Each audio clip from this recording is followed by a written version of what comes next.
Good morning, dear students. Today we will start the third semester of History, Class 7th. In this part of third semester, we have to study three chapters of Mughals, chapter 9, 10 and 11. In that, all the chapters deal with Mughals.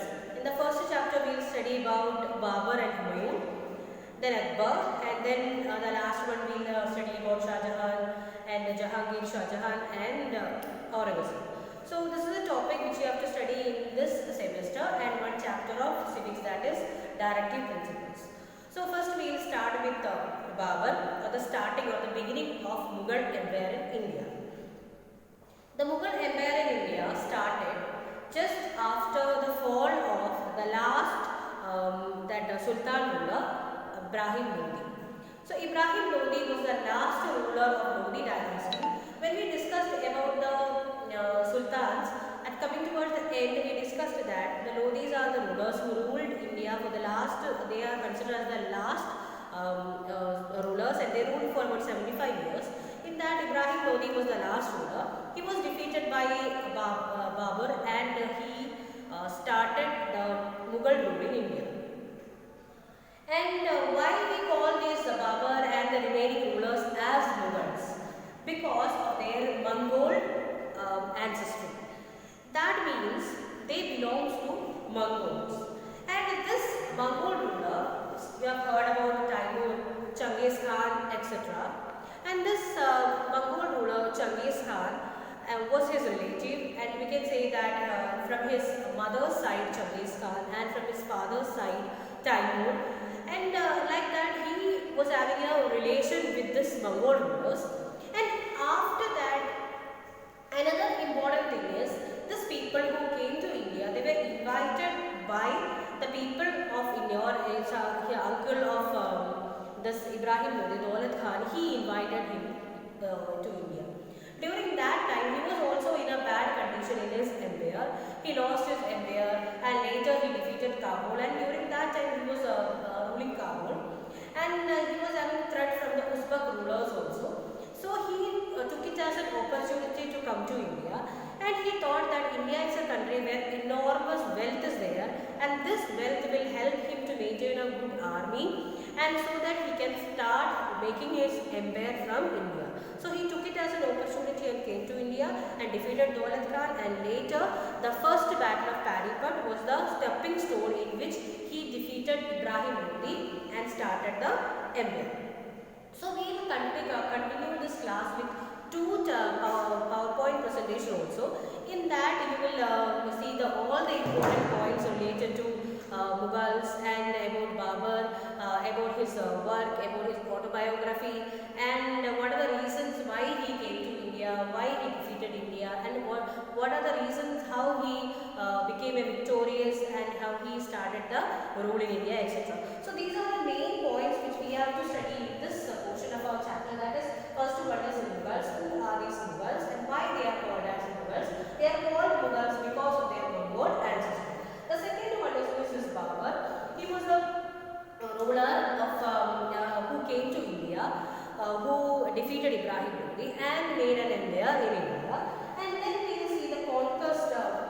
What are the three important battles? Which are the three important battles he fought? And the first one is Battle of Panipat, the Battle of Kandwa, the Battle of Khagra, etc., which he fought. And in all the three, he became victorious. And how he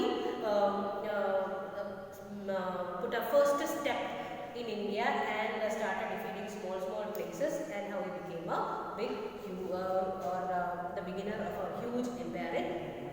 The last one is, what are the reasons for Babur's victory? In this part, we will see that the conflict between most of the rulers of India is one of the reasons for that. Second one is, he found it as an opportunity to put a first step in India, because he know that if he fight with one ruler, no others will ask him or help the ruler.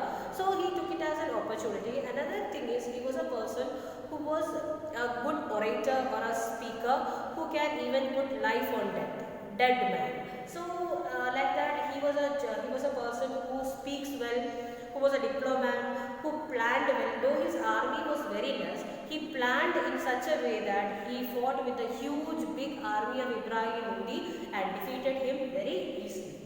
Now the next part we will see the great Mughals, which are the great Mughals who ruled India. Starting from Babur, who was considered as the starter or the person who was the founder of Mughal dynasty in India. The second one is Humayun, then Akbar, Jahangir, Shah Jahan, and the last one is Aurangzeb. So till English East India Company took over the power of India, till then these Mughals were ruling India. It is said that they ruled for about 250 years. So how many years they ruled? They ruled for about 250 years, and 6 rulers ruled, or the 6 great rulers ruled India. So see now also we can see the remains of that, like most of the monuments which we can see in India, like Taj Mahal or Red Fort. Most of these monuments are made by these rulers, and along with that there are so many remains like their writings there, this autobiography of Babur, like that so many writings are also there, so many manuscripts are there, so many inscriptions are there. From there we get history of, from there we can recollect the history of India. So all these things are available. So here we will start the first part of our chapter, that is the introduction to Mughals and the starting of with Babur. So now the second part of our video we will discuss in detail about the questions and the points which you have to remember this part of our chapter. So let's continue with the PowerPoint presentation. Let's continue with the PowerPoint presentation. Mughal Empire. The first Mughal ruler is Zahiruddin Muhammad Babur. Now in this part of our video we will discuss about how he came to India and how he became the founder of Mughal dynasty in India. In the last videos we discussed about the Sultanate period, and that time we discussed that 5 important sultans were there, Sultan dynasties were there, and they were Mamluk dynasty, Khiljis and Tughlaqs, then Sayyids and Lodhis. The Lodhis are considered as the last sultans or the descendants of Afghans and Turks who ruled India. The Lodhis, they ruled for about 75 years, from 1451 to 1526.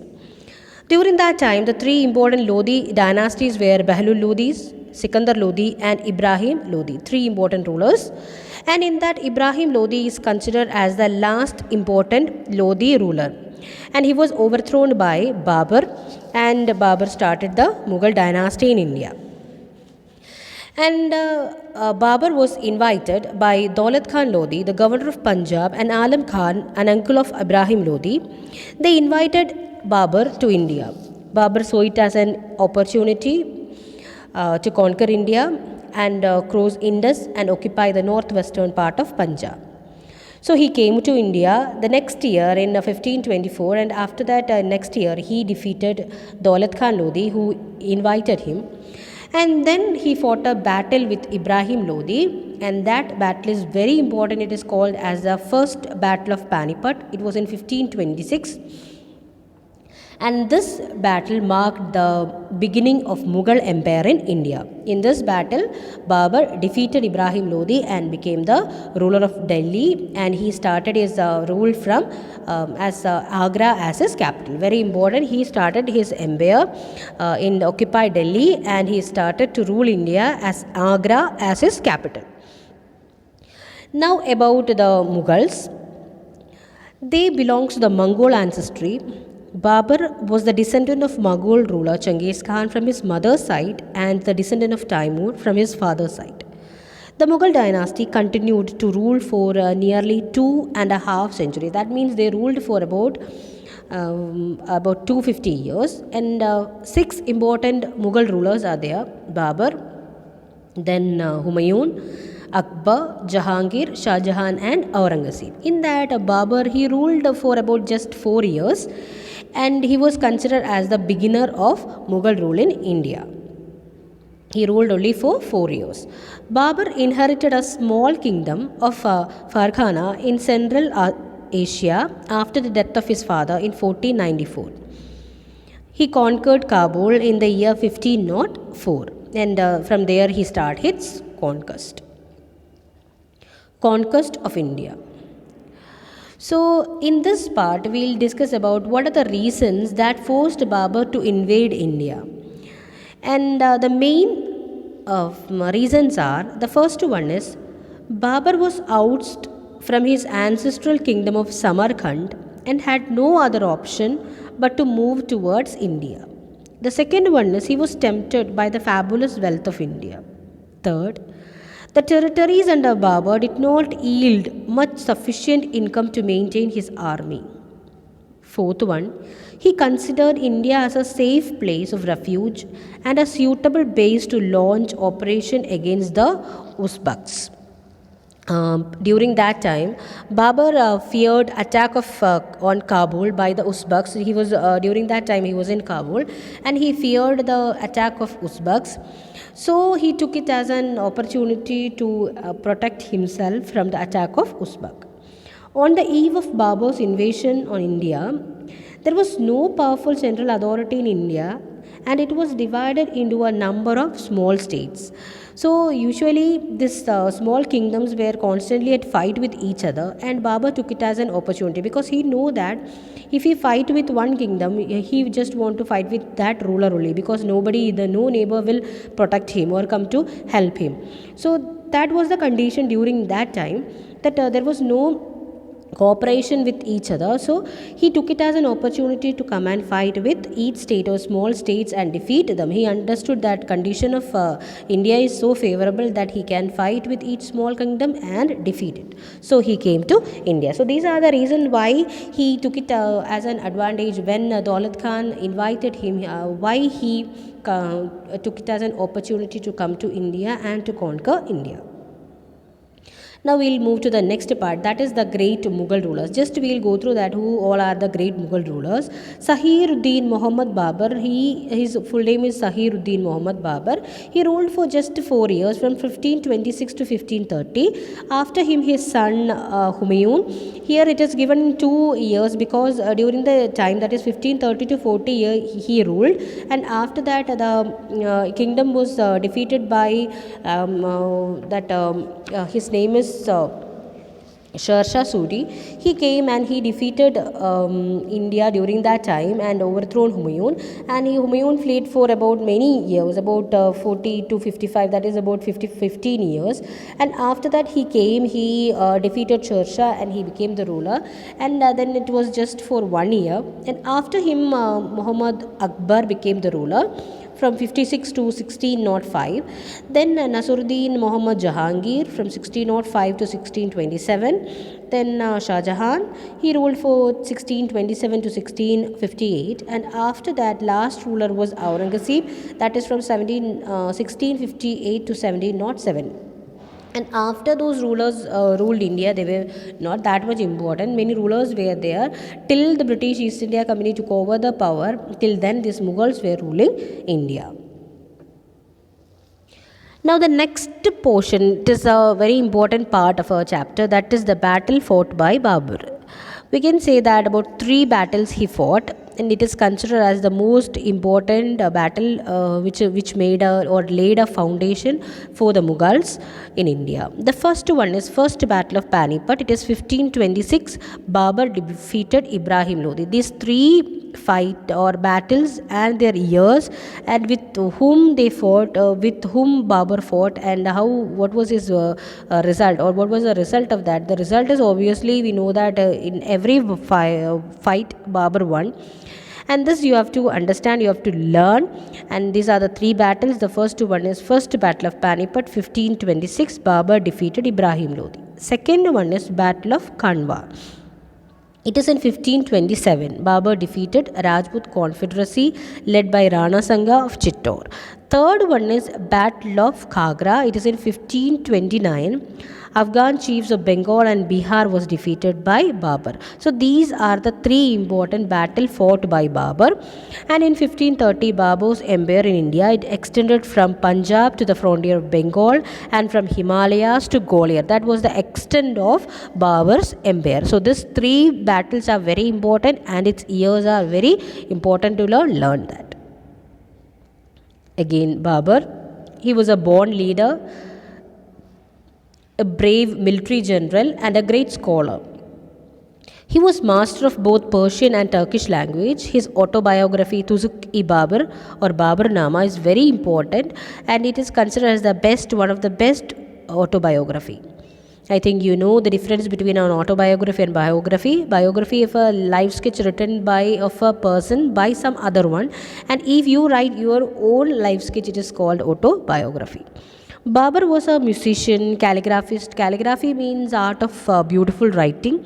Then theologian who knows about the religion and who is a learned man and a poet.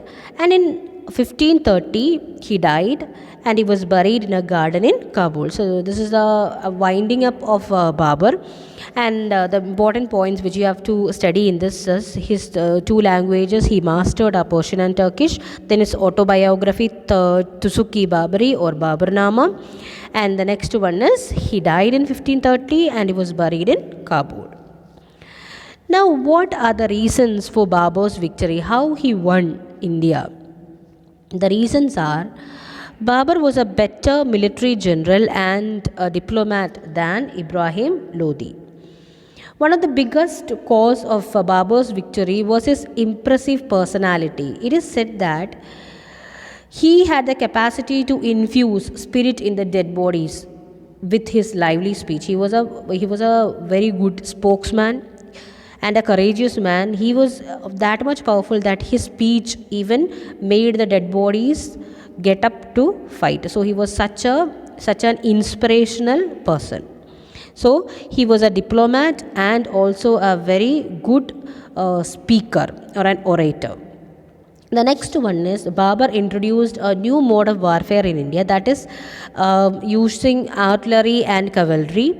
And although the use of gunpowder was known in India at that time, but it used become common for the time during the time of Babur, but they didn't use that. He used this artillery and cavalry, and along with that he employed two Ottoman master gunners, that is Ustad Ali and Mustafa in his army. They know about the use of this gunpowder, and like that he used so many new tactics and new techniques to fight with Ibrahim Lodi. His aim was only to defeat him, so he was using all the techniques to defeat him.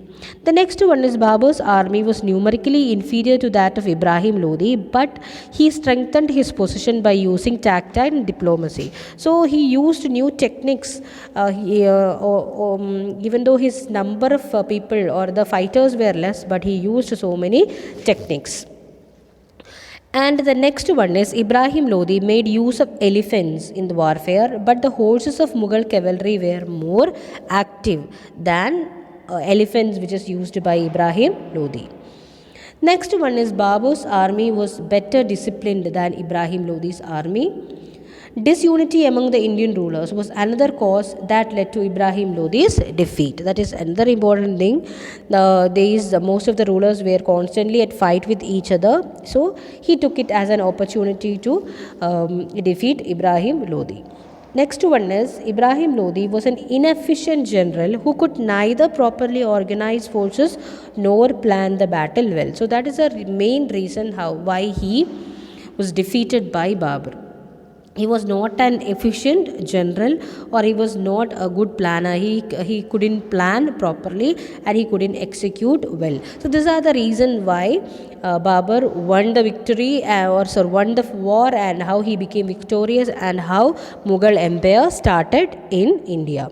So that is all about the first part of our video. Now we'll continue with Humayun and the coming of Sher Shah Suri, and that will be the next part of our video, the second part. So here I wind up with the first part of our video. So read your textbook well and listen it carefully, and the important points you can make it as fill up questions or one word questions, and you can learn it properly. You can comment it through the comment box. If any doubts are there or any queries are there, you can ask.